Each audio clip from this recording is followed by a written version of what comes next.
আজকে একটা concept clear করি। সেটা হচ্ছে যে অনেকেই কমেন্ট করে থাকে বা টেক্সট করে থাকে যে যারা জিম করে তাদের মিডিল স্ট্যান্ড ডিক মানে পেনিস ছোট হয়ে যায়। তো এটা কিন্তু সম্পূর্ণ একটা ভুল ধারণা। সেটা আমি একটু বলি, ধৈর্য সহকারে ফুল ভিডিও দেখবেন যারা এর মধ্যে ভিডিওটা দেখছেন। সাধারণত চিন্তা করেন যে মানুষের বংশগত একটা ব্যাপার আছে। আপনার দাদা, তার দাদা, তার দাদা, হ্যাঁ, এইভাবে বংশ পরম্পরায় যারা ছিল, তো সেইভাবে হচ্ছে বংশগতভাবে আপনি পাইছেন 5 ইঞ্চি, হ্যাঁ, আপনার 5 ইঞ্চি। এখন আপনি 5 ইঞ্চি নিয়ে আপনি জিম করেন, রেগুলার ফিটনেস প্র্যাকটিস করেন। তো 5 ইঞ্চি নিয়ে প্র্যাকটিস করলে আপনি জিম করলে তো আপনি অলরেডি জিম করতেছেন, তাই না? সো সেখানে ওইটা কমার চান্স কিভাবে, একটু আমাকে ব্যাখ্যা দিবেন।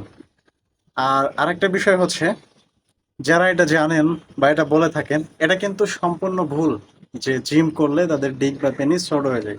তবে হ্যাঁ, এটা ট্রু যে অনেকেই আছে যারা প্রফেশনাল বডি বিল্ডার। এটা বাংলাদেশে বা দেশের বাইরে অনেকে আছে যারা দেখবেন যে সিঙ্গেল লাইফ লিড করে।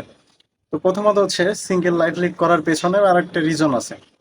সেটা হচ্ছে যে পার্সোনালি তার কোনো প্রবলেম থাকতে পারে, আর একটা হচ্ছে ফিজিক্যালি, হ্যাঁ, সে যে শরীরে ইনজেক্ট করে, হ্যাঁ, বডি পাম্পিং এর জন্য যে ইনজেক্ট করে হাই প্রোটিন এবং হচ্ছে টেস্টোস্টেরন ডিরেক্টলি পুশ করে যেটা শরীরে, এটা যখন ওভারডোজ হয়ে যায় তখন টেস্টোস্টেরন লেভেলে হরমোনালি ডিসফাংশন হয়, হ্যাঁ। তো যেই কারণে তার সেক্সুয়ালিটি লাইফ ইমব্যারেজ হয়, যার কারণে সে বিয়ে করতে ভয় পায়, হ্যাঁ, এরকমের একটা ব্যাপার আছে। এটার আরো ব্যাখ্যা আছে, মানে এত ইজিলি ভাবে এত শর্ট একটা ভিডিওতে এটা বলা পসিবল না। তো এই হচ্ছে বিষয়। বাট এরপরে যারা এই ধরনের কমেন্ট করে থাকেন বা এই ধরনের কোনো মন্তব্য করে থাকেন যে জিম করলে তাদের ডিক বা পেনিস ছোট হয়ে যায়, তো এরপরে আরেকটা বিষয় হচ্ছে যে যারা আসলে নর্মাল পারসন, তারা কিন্তু নর্মালি লাইফ লিড করে, বাট একটা জিম পারসন ফিটনেস প্র্যাকটিস করে যে সে কিন্তু ফিটনেস প্র্যাকটিসের ক্ষেত্রে হাই লেভেলের protein, kilo calorie, mineral, vitamins নিয়ে থাকে।